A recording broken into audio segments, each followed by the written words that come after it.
और कहा कि ये चारों आदमी मुझे लगातार मारने लगे उसके अंदर, मतलब चारों आदमी मार रहे थे मुझे, मीटिंग के बहाने अंदर कर दिए और ताला अंदर से मार दिए। नमस्कार, मैं हूं खुशबू और आप देख रहे हैं यूएनएन।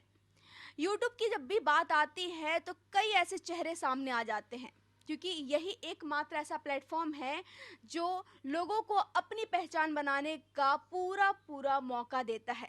ऐसे ही जब यूट्यूब स्टार की बात होती है तो एक नाम आता है, धनंजय धड़कन। जी हाँ, आप सबने देखा होगा धनंजय धड़कन का हिट सॉन्ग, एक से एक हिट सॉन्ग।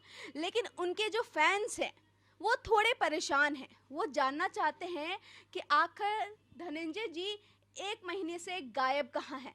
तो मैं उनके फैंस को बता दूं कि आज मैंने धनंजय जी को फाइनली पकड़ लिया है और आज उनके सारे सवाल, जितने भी आपके फैंस के सवाल हैं, उन सब के जवाब आज मिलेगा। तो उससे पहले, जवाब से पहले उनका स्वागत करते हैं यूएनएन मीडिया पर। सर, आपका स्वागत है। जी नमस्कार। और सबसे पहले जितने भी मेरे भोजपुरिया श्रोतागण देख रहे हैं, सब कोई को यहीं जैसे हाथ जोड़ के प्रणाम कर रहे हैं। सर, जहाँ तक मैं आपके अपडेट्स देख रही हूँ, आप 1 महीने से अंडरग्राउंड है, कोई भी आपके सॉन्ग्स नहीं आ रहा है। आपसे गाने तो सुनेंगे, लेकिन सबसे पहला सवाल ये है कि आखिर आप गायब कहाँ हैं, रीज़न क्या है, ये जानना चाहती हैं जो आपके फैंस हैं। एक्चुअली मैम, मैं गायब नहीं हूँ और मैं आप ही लोगों के बीच में ही हूँ। लेकिन बात यहाँ आ जाती है कि हम गाना गा रहे हैं, लेकिन क्या हो रहा है कि अपलोड अगर किसी भी नए चैनल पर भी गाना अपलोड कर रहे हैं तो स्ट्राइक मार के, जो आरसी म्यूजिक का ओनर है राकेश कुमार जी, उन्होंने गाने को डिलीट मार दे रहे हैं। तो मतलब मेरे जो गाना है वो पहुँच नहीं रहा है पब्लिक के पास। आरसीएम, जहाँ तक मुझे इसके बारे में पता है, ये आपके साथ एग्रीमेंट किया था 5 इयर्स का। तो ऐसा क्या हुआ कि वो आपके खिलाफ चले गए? देखिए मैम, बात यहाँ आ जाती है कि कोई भी मार्केट में, चाहे कोई कलाकार हो, चाहे कोई मजदूर भी हो, कोई मतलब सब पैसा के लिए ही जीता है, दो रोटी के लिए। और हम उनका गुलाम तो नहीं है। हाँ, धोखे से उन्होंने मुझे एग्रीमेंट करा लिया, लेकिन ये बात नहीं है कि मैं एग्रीमेंट हो जाने के बाद मैं उसका गुलाम हूँ कि जहाँ कहेगा वहीं पर मैं खड़ा रहूँगा। तो मतलब बहुत सारा ऐसा विवाद चालू हुआ। फिर मैंने उनको कंपनी को छोड़ दिया। उन्होंने अब मेरे साथ पूरा मतलब पूरा सुलूक में लग गए हैं, मेरे पीछे पड़ गए हैं धोकर। एग्रीमेंट में क्या था? जहाँ तक सुना है कि आप 1 महीने में 30 गाने उनके लिए कंप्लीट जी करते जी। थे। भोजपुरी में कोई ऐसा कलाकार नहीं होगा, चाहे कहीं किसी कंपनी के लिए कलाकार नहीं होगा जो महीने का 30 गाना देता होगा। और हम जैसे हम हैं, शशि भैया हैं, और जो मिठू भैया हैं, अवधेश भैया हैं, जो उनके कंपनी में महीने के 30 गाने ऑडियो वीडियो उसको बना कर देते हैं। अब कोई ऐसा गाना नहीं होगा जो मिलियन क्रॉस नहीं होगा, और उतना उनके लिए करते हैं। आज देखिए, मतलब उतना करने के बाद भी आज इतना भुगत रहे हैं हम। कोई एक्शन नहीं लिया आपने? आपने क्या किया? एक्चुअली हम सब एक्शन तो ले ही रहे हैं, लेकिन मतलब हमने के काम, हमने के गरीब परिवार से बिलोंग करते हैं। वो सबके पास बहुत सारा पैसा हो गया है कि नहीं। हम एक्शन भी ले रहे हैं, उसको कुछ पैसा देकर रफा दफा साफ हो जा रहा है, बस कुछ कर नहीं पा रहे हैं हम। ऐसे तो काफी आप फील्ड से गायब हैं, हम लोग जी देख ही रहे हैं। आपने कोशिश भी की, सुना था कि आपने कुछ फिल्म उल्म का भी डील था आरसीएम के साथ आपका। जी। उन्होंने क्या बोला कि राकेश सर से मतलब डील हुई थी कि सर, सारे कलाकारों ने, चारों लोगों ने बताया, बोले थे उनको कि सर बताइए, अब इतना गाना बज रहा है लगातार, 1.5-2 साल से मतलब लगातार बज रहे हैं, लगातार हिट पे हिट गाने दिए जा रहे हैं, तो कब मूवी बनेगी, है कि नहीं। तो उन्होंने एक स्क्रिप्ट तैयार करवाएं, और जो चारों हीरो को लेकर एक फिल्म का स्क्रिप्ट बनवाएं। और वो स्क्रिप्ट को मतलब याद कर, पूरा फिल्म का पूरा याद भी कर लिया, उसके कॉन्टेंट जो भी था उस फिल्म को। अब महीने में, इसके महीने से फिल्म स्टार्ट होएगा, इसके बाद से 10 तारीख से स्टार्ट हुआ, करते करते कम से कम साल बीत गया उसका। कोई फिल्म बनने का कोई चांस ही नहीं रहा। हम कहेंगे देखिए सर, अगर आप नहीं बनाएंगे तो आप ऐसे कीजिए, मुझे आप आदेश दे दीजिए कि मैं कहीं अदर, मतलब मुझे जो प्रोड्यूसर डायरेक्टर मुझे जो चांस दे रहे हैं, हम उनके लिए फिल्म करें। उन्होंने बोला कि चलिए ठीक है बेटा, अगर मेरे पास, अगर मेरे हैसियत नहीं है मुझे फिल्म करने का तुमको लेकर, तो मैं तुमको एक, हमसे तुम एक एनओसी ले लेना और तुम कहीं भी फिल्म करना। आपने ली? जी, मतलब तो हाँ, वही करने के लिए मैंने एक प्रोड्यूसर डायरेक्टर सर थे, उन्होंने बताया कि ऐसा करो बेटा, तुम तो एग्रीमेंट सिंगर हो आरसीएम का, जाओ तुम अपने सर से एनओसी लेकर आना। मैंने गया राकेश सर से, हम बोले भी थे कि सर आप एनओसी बोले थे देने के लिए, मुझे एनओसी चाहिए, मूवी करना है मुझे। हम बोले हाँ हाँ दे देंगे, कैसे क्या ले रहे हो, दे देंगे। उनके मतलब 15-20 दिन उनके गोर हाथ पकड़ कर रह गए कि सर दे दीजिए, आज बना दीजिए सर, बहुत लेट हो रहा है सर, है कि नहीं। और क्या हुआ कि उन्होंने बोला कि बेटा ऐसे करो, मोतिहारी का गवर्नमेंट पेपर लेकर आना, उस पेपर पे साइन करके देंगे तब ये लागू होगा। हमको सर, दिल्ली का चाहे मुंबई का कहीं भी का हो, सरकारी जो पेपर है वो सरकारी है, कहीं क्या आप देंगे, किसी पर भी साइन करके दे देंगे, हो जाएगा। हमने दिल्ली में करवाया, उस पेपर को तैयारी भी करवाएं। उस पेपर में बस इतना ही लिखा हुआ था कि मैं प्रोड्यूसर डायरेक्टर राकेश कुमार, मेरे आरसी मैजिक राकेश कुमार और मेरे कंपनी सिंगर धनंजय धरकन, मैं इनको 3 फिल्म के लिए इनको मैं आदेश दे रहा हूँ कि इस फिल्म का मुझे आगे चलकर मैं इस फिल्म का कोई हकदार मैं नहीं रहूँगा, सीधी सी बात है। तो मतलब वहीं सब लिखा के आया। अब सर बोले कि हाँ बेटा साइन दे देता हूँ। ऐसे करो गुड्डू को बुलाओ तुम अब पानी देने के लिए, कि मैं थोड़ा पानी मेरे लिए लेते आए। हमने बोला गुड्डू भैया सर को थोड़ा पानी दीजिए लाकर। हम गए उनको बुलाने, तब तक मेरे पेपर को फाड़ के डस्टबिन में उन्होंने डाल दिए। फिर वहाँ से हम सर को बताएं कि सर देखिए ऐसा तो गलत बात है, किसी का लाइफ आप नहीं खा सकते हैं कि नहीं। हम आपके लिए सर महीना के 30 को गाना दे रहे हैं सर, जब महीना के 30 को गाना दे रहे हैं ये कम है। मतलब हम आपसे रुपया भी नहीं मांगते हैं कि सर मुझे दीजिए या ना दीजिए, वो अलग की बात है। मुझे मतलब एक कलाकार सोचता है कि मैं सिंगर से एक बहुत बड़ा मैं एक हीरो बनूँ, अच्छा लेवल का हीरो बनूँ, सब कलाकार यही सोचते हैं। तो हम सर से मतलब वहाँ पे बोले कि सर ये गलत बात है, मुझे एनओसी दीजिए बना के, वरना आप फिल्म कीजिए, कि आप फिल्म करने दीजिए, नहीं तो कीजिए आप। फिर उन्होंने हम मेरे साथ गलत बिहेव करने लगे और गाली बोले देने लगे। मुझे क्या बताया, सब दिल्ली वाले भाषा में गाली देते हैं सब। अब तक भी सुना मामला आया। अब मैंने उनसे थोड़ा ऐसी बहस भी किया कि सर नहीं गलत बात है, मुझे चाहिए तो चाहिए। अब उन्होंने क्या बोला कि मुझे धक्का मारने लगे, रॉड निकाल लिए, इतना मोटा रॉड रखे हुए हैं लोहा के, उसी में अब बहन चोद ये वो कर देंगे, वो कर देंगे। गुड्डू थी मंगल इसको मारो, धक्का मार के निकालो ऑफिस से। हमके सर आप जिस ऑफिस पे बोल रहे हैं ना कि जिस ऑफिस से धक्का मार के निकालने के लिए, ये ऑफिस आज इस कलाकार के चलते खड़ा है, और इस ऑफिस में आप इस ऑफिस का मालिक है तो इन कलाकारों की वजह से। तो आप इस तरह से बदतमीजी से बात मत कीजिए, मैं आपसे झगड़ा करने नहीं आया हूँ, मुझे एनओसी चाहिए, मुझे फिल्म करना है। फिर उन्होंने मुझे मतलब धक्का उक्का मारा, वहाँ पे मारपीट भी करके मुझे बाहर निकाल कर गेट अंदर से बंद कर दिए। निंदनीय है कि ऐसे कलाकार के साथ ऐसा बर्ताव भी इस इंडस्ट्री में होता है। मैं ऐसा सुन रही हूँ और सच में बहुत दुख हो रहा है कि ऐसा हुआ है। तो इस एग्रीमेंट को ख़त्म करने के लिए उन्होंने कोई शर्त नहीं रखी आपसे? जी कोई शर्त नहीं रखी। जैसे कि एग्रीमेंट जो था ना, हमको कुछ पैसे उसे मांग रहे हो कि आप ये दे दो और वो ख़त्म कर दें? वो मतलब तो ऐसे भी मेरे घर पे 15 लाख का नोटिस भेज दिए हैं। मतलब उसके हाँ मतलब उसके कंपनी से हम नहीं गा रहे हैं, तो बोलूँ नहीं गा रहा है तो मेरे कंपनी में बोलूँ 15 लाख के बोलूँ नुकसान पहुंच गया है। बताइए, जो 2 साल से हम गा के दे रहे हैं उसका नुकसान कौन भरेगा? मेरा नुकसान दीजिएगा। मान लेते 50% आपको दे दिए, आपके कंपनी के लोगों का कमाई दे दिए, 50% हमको दीजिए। आप कितना कमाए आज तक मेरे पैसे, मेरे गाने से? हाँ सारे पे सारे हिट है। हाँ सारे सॉन्ग्स देखा है, मैं दर्शकों को बता दूं सारे मिलियंस में है जी। और 2 मिलियन 4 मिलियन की बात नहीं रहा, मतलब 100 मिलियन क्रॉस गाना गया है कि नहीं? उस गाने को मायने रखते हैं। और मतलब जब हम गाने हम नहीं गा रहे हैं तो मतलब वहाँ से मतलब उदास होकर हम आ गए लोटस कंपनी, रितेश भैया के पास, रितेश सर के पास। उनसे मतलब हम मांगे, उनको पैर पर हाँ मदद के लिए मांगे कि भैया ऐसे ऐसे बात है कि मेरे साथ ऐसे ऐसे हो रहा है, कि आप कुछ प्लीज़ मुझे मदद कीजिए। तो उन्होंने मतलब मुझे रखे और बोले कि चलो ठीक है मैं तुझे मदद कर रहा हूँ। उनके जब उनके चैनल से जब मैंने 2 गाने गाए, धर के चैनल पर उनका स्ट्राइक मार दिए, मेरे गाने को बंद कर दिए, वो बंद कर दिए। और कहीं से भी गा रहे हैं तो स्ट्राइक मार मार के पूरा चैनल पर गाना उड़ा दे रहे हैं। और चलिए ठीक है, आप दूसरे कंपनी के लिए नहीं गाएंगे, हम अपने पेट के लिए तो गा सकते हैं ना। मैं धनंजय धरकन, इंटरटेनमेंट अपना कलाकार का होता है।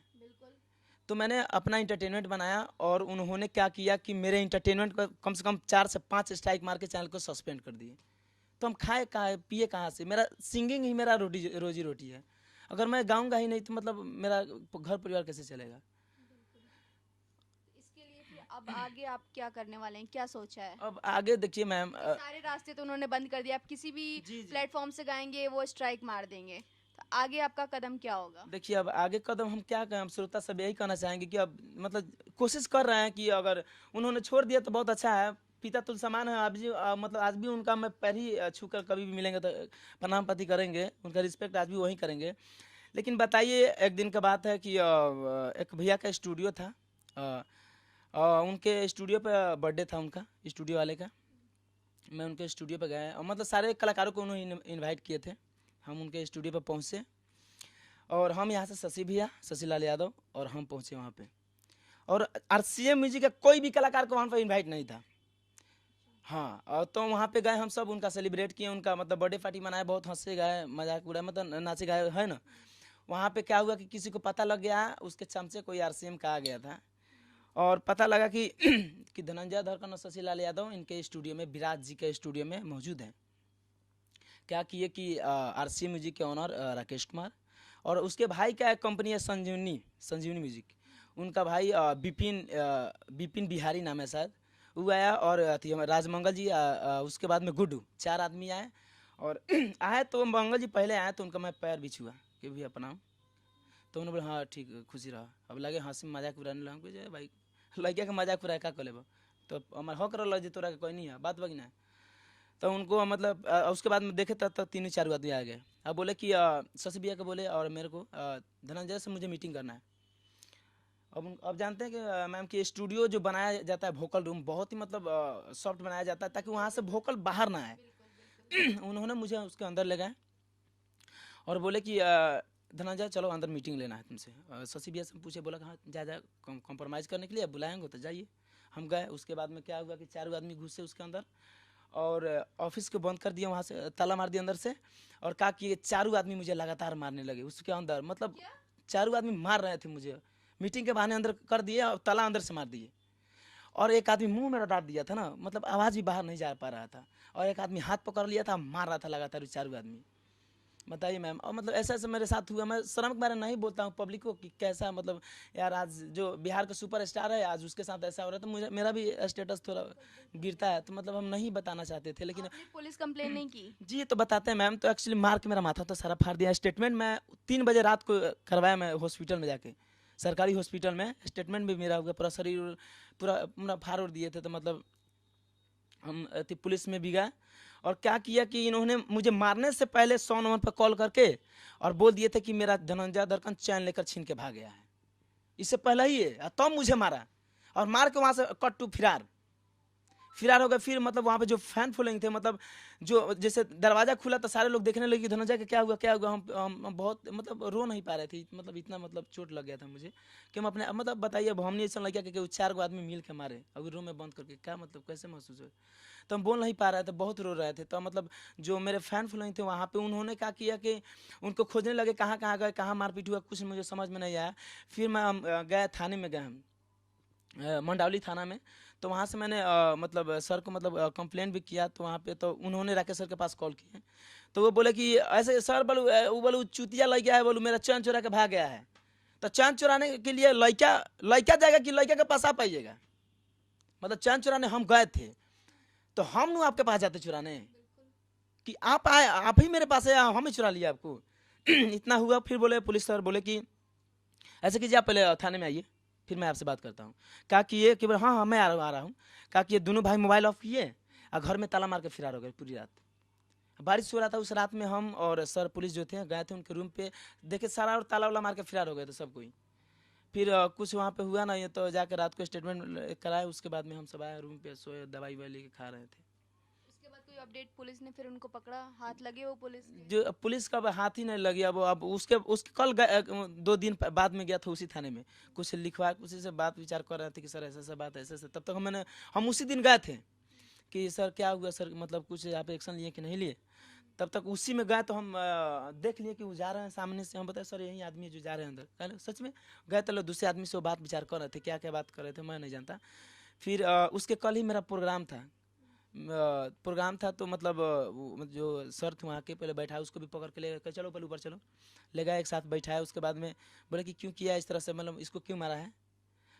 तो अब क्या कि उसको पुलिस जो थे तो उनको थाने में बंद करने वाले थे दोनों भाई को, और साथ साथ तो हमको भी बंद करते हैं, क्या कि मतलब साथ में थे ना। तो मतलब हमको भी बंद करने वाले थे। हम सर को बोले कि सर ऐसा बात है कि मेरा प्रोग्राम है, मैंने किसी को जुबान दे रखा है बिहार में, है कि नहीं, पब्लिक मेरा कितना वेट कर रहा होगा वहाँ पे, तो नहीं जाएंगे तो सर मतलब किसी का शादी है वहाँ पे भी, उनका भी इज्जत प्रतिष्ठा है। तो ऐसे कीजिए सर, यहाँ पे इसको शट आउट कीजिए, मुझे जाने दीजिए। मुझे कल नहीं जाएंगे शो पे तो मेरा भी इज्जत वहाँ पे नहीं रहेगा, है कि नहीं। तो मैं वहाँ पे शट आउट करके मैं चला गया। फिर मैं भी लगे, गार्जियन तुल समान है, उसको पिता की दर्जा देते हैं। फिर उसका माया मुँह देकर फिर छोड़ दिया उस दिन। और उसके बाद में देखिए अब फिर कहीं से भी गा रहे हैं तो स्ट्राइक पे स्ट्राइक लगाया जा रहे हैं। अब बताइए अब क्या करें। अब फ़ोन से तो धमकी दिलवा रहे हैं कि गोली मरवा देंगे, बलुहाई करवा देंगे। बताइए। आई थिंक मुझे लगता है कि अगर वो धमकी दे रहे हैं और ये सारी चीज़ें हो रही है तो एक बार आपको फिर से पुलिस के पास जाना चाहिए और एक्शन लेना चाहिए, क्योंकि ऐसी किसी की हाँ। मनमर्जी कब तक चलेगी। तो मैंने अति हुआ था, जैसे कि मैंने बताया कि सर इस नंबर से धमकी आ रहा है, मारने का मतलब धमकी आ रहा है। तो राकेश सर को बुलाए, वहाँ पे गए तो उनका फ़ोन बोला कि राकेश फ़ोन देना। और उनके जो नंबर हम बता रहे थे वो नंबर उसके मोबाइल में सेव जा रहा था, राकेश कुमार के मोबाइल में। तो उन्होंने बताया कि सब नंबर सेव है तुम्हारे बीच में, इसी को तब तक तुम ही फ़ोन करवाते हो। वो कुछ नहीं बोले, फिर क्या मतलब, अब हम कुछ कह ही नहीं सकते। पूछ के पुलिस ने छोड़ दिया। हाँ, उसके बाद में कुछ उसका एक्शन ही नहीं हो रहा है, तो हम कथी करें, अब हम भी मजबूर है और हम करे भी तो क्या क्या करें। अब यहाँ पे देखिए, अब पब्लिक सब दिन रात कमेंट में कर रहा है कि भैया आपका गाना नहीं आ रहा है, क्या हो रहा है, कैसे है, कहाँ हो रहा है, मतलब कथी बताए कि गाना नहीं आ रहा है। गाना तो हम गा के रखे हुए हैं, जैसे ही अपलोड यूट्यूब पे कर रहा है, कहीं भी कर रहे हैं तो स्ट्राइक पे स्ट्राइक मार के बंद कर दे रहे हैं। तो मेरा मतलब मेरे पेट पे ही मतलब ऐसे मतलब लात मार दिया कि हम खा भी नहीं सकते हैं, इतना हो गया। अगर लोटस म्यूजिक नहीं होता तब हम भूखे मर जाते दिल्ली में। इन्होंने मुझे मतलब खिला पिला रहे हैं महीना भर, 1.5 महीने से। सच में समझ में नहीं आ रहा है कि आपका क्या सॉल्यूशन निकलेगा, जब पुलिस भी कुछ इसमें आपकी मदद नहीं कर पा रही है, और अगर आप कोई और हाथ बढ़ा रहा है तो वो भी बेचारा बेघर हो जा रहा है, क्योंकि स्ट्राइक मारने के बाद तो चैनल भी हाँ, बंद हो कोई जाएगा तो उसका। कोई तो चाहेगा नहीं ना कि मैं गाना भी लूँ उससे, मतलब स्टार है तो क्या हुआ, मतलब ये गाना दे देंगे शायद उसका मतलब जो साल 2 साल 5 साल से जिस चैनल को उसने बच्चे की तरह पाल के रखा है, एक बार में उसका बर्बाद तो नहीं ना कर लेगा वो, कि स्ट्राइक मारेगा, स्ट्राइक मतलब चैनल खत्म। तो मतलब इस डर कोई कंपनी वाले भी नहीं गाने को अपलोड कर रहे हैं, और मैं खुद के बना के कर रहा हूँ तो उस पर स्ट्राइक भी स्ट्राइक आ रहा है। चलिए, ये जो आपका है ये आपके फैंस जानेंगे समझेंगे, और उम्मीद है आपके फैन सपोर्ट करेंगे। तो आप अपने फैन से क्या कहना चाहेंगे? फैन से तो हम यही कहना चाहेंगे भैया कि आप हम तो ऐसे भी फंसे हुए हैं, आप सब देख रहे हैं, 1.5 2 महीने से लगातार चल रहा है विवाद। और जैसे ही मतलब छूटेगा, अगर इस चीज़ से हम निकलेंगे तो आप लोगों के बीच में बहुत एक से एक फिर से हिट गाना देंगे। बस आप अपने भाई पे, लड़का पे इसी तरह से प्यार दुलार बनाए रखना। तो ये थे धनंजय जी, जिसको आप लोग सुन रहे थे, और अचानक इनको ऐसी परिस्थिति आई है कि अब गाना तो गा के रखे हैं लेकिन ये आपके बीच नहीं जा सकता है। और बस दुआ यही करूँगी कि जल्दी से ये जो इनके ऊपर मुसीबत का पहाड़ है इससे ये जल्दी उभरे, और इनका गाना एक बार फिर हमारे बीच आए और सब लोग आप लोग इंजॉय करें। तब तक के लिए देखते रहे यूएनएन, क्योंकि इसमें कुछ खास है।